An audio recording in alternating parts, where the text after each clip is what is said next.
I am Scented Fawn, a traveler of the fragrance space-time. Today, we will be entering a very outgoing, vibrant, and jolly universe of perfumes, inspired by all the sounds, the colors, and textures that these festive days contain.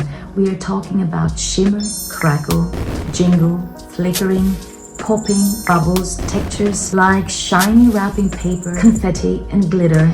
All these, interestingly enough, get effectively translated into specific perfume notes or perfume compositions in my mind. For example, a perfume could feel glittery to me, but which notes or blended notes are the culprits for these associations in my mind? If you are interested to find out and to discover some utterly vibrant, extroverted, and party-adjacent perfumes, then follow me in this festive path and, of course, enjoy.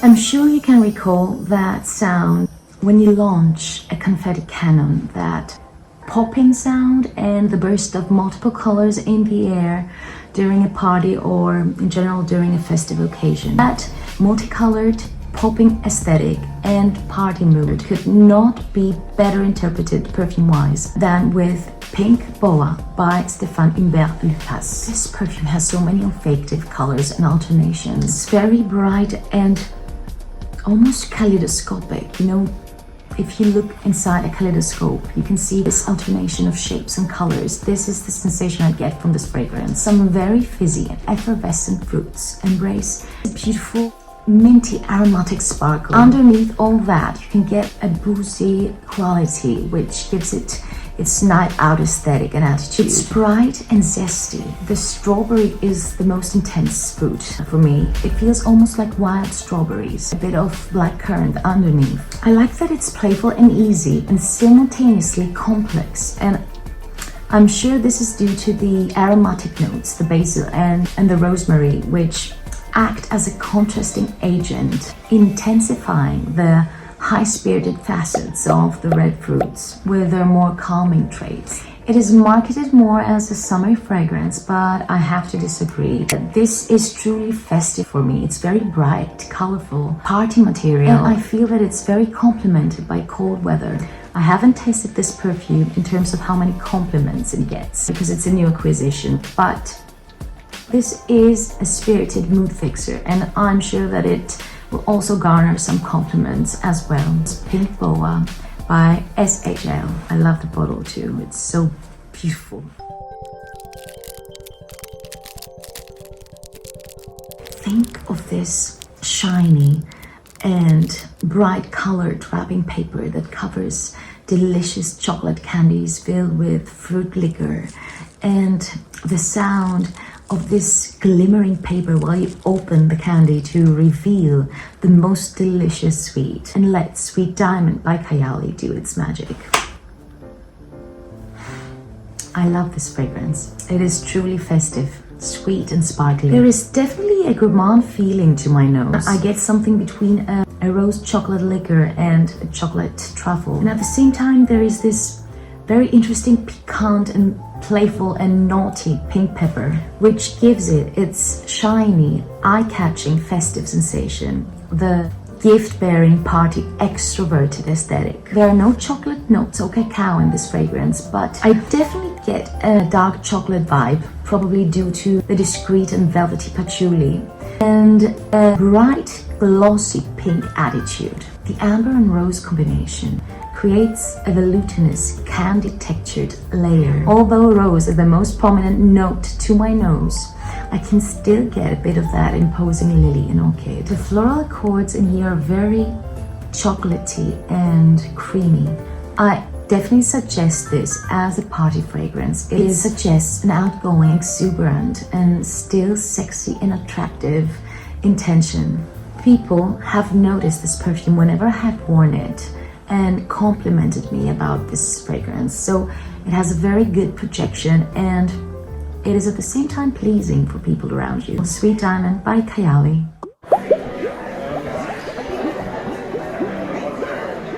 This must be one of the most familiar sounds of these festive days. The popping of the cork, the overflowing of the foam, and the bubbles in the glass. Thus, a fragrance that offers these exact aesthetic details perfume-wise could not be missing from this list.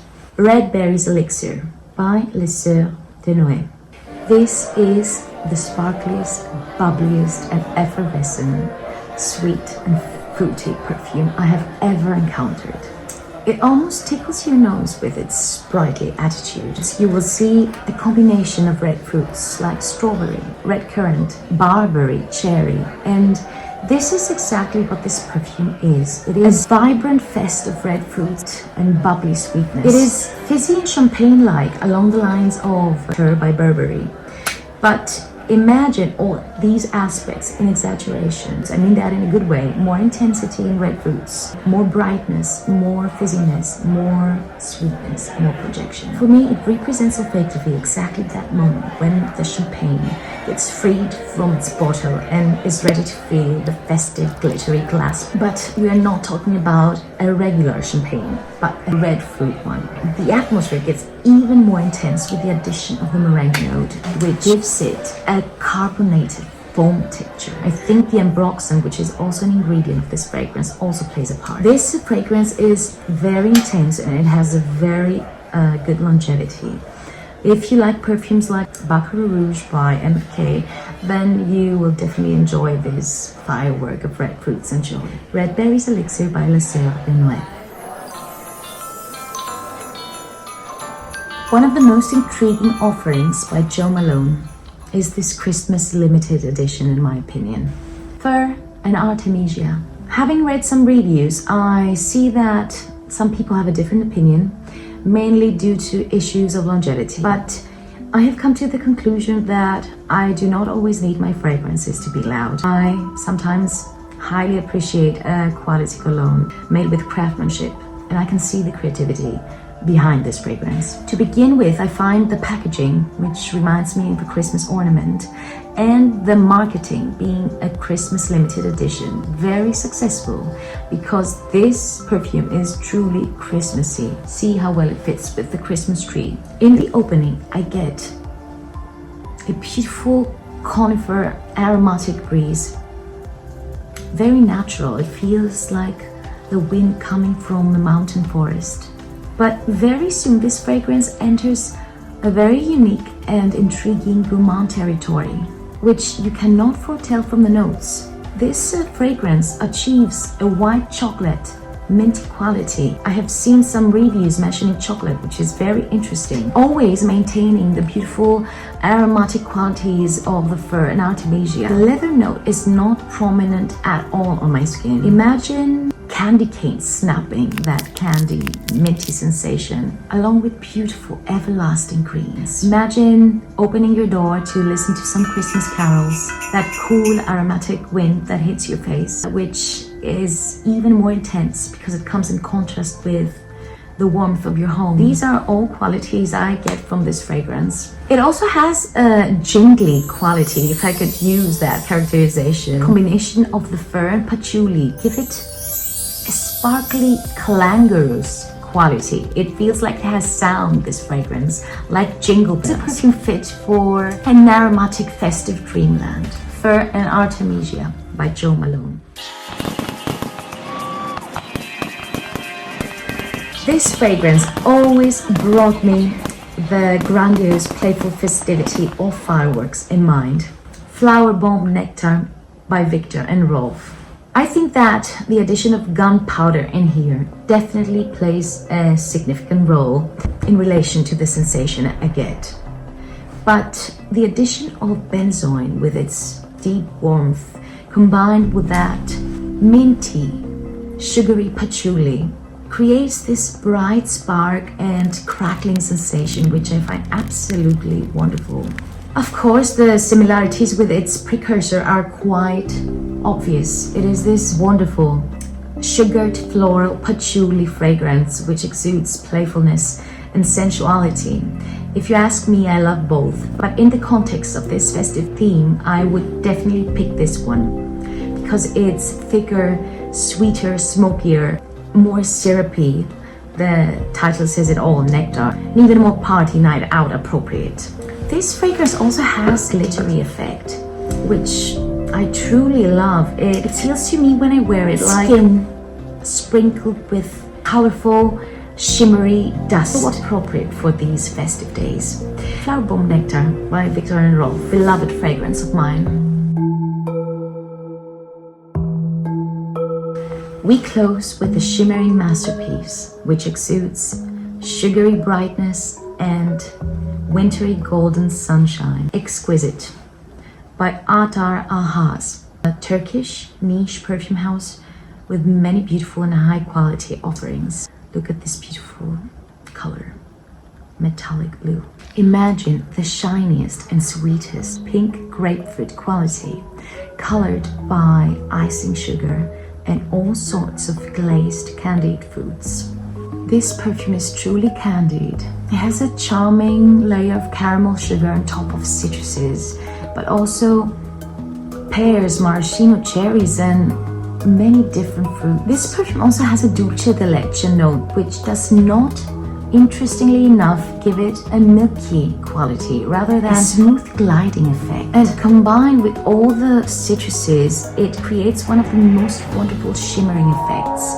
When you spray it on your skin, you feel like you're glossing your skin. It even leaves your skin shiny with its oil concentration. It gives the impression texture-wise of light reflecting on sleek, glossy surfaces like ice, or that of a sledge gliding down a snowy hill that is bathed in light. It also has a lucum note, which adds to the sugary effect. With time on your skin, the citruses become smoother and you are left with this unsurpassed shimmery Turkish delight sensation. This perfume is projecting a lot. It's very exuberant, it's bright, joyous, impressive, and it will catch the attention of people around you.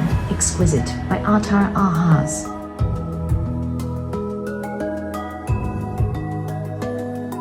This theme might have reached its end, but we will be now continuing our journey on this jolly path as we enter a new year, 2025, a new chance to explore life and all its offerings. Because one thing is certain, life is the most wonderful gift of all. Happy New Year, my friends. Be glittery, adventurous, and embrace all aspects of the path with boldness and dignity.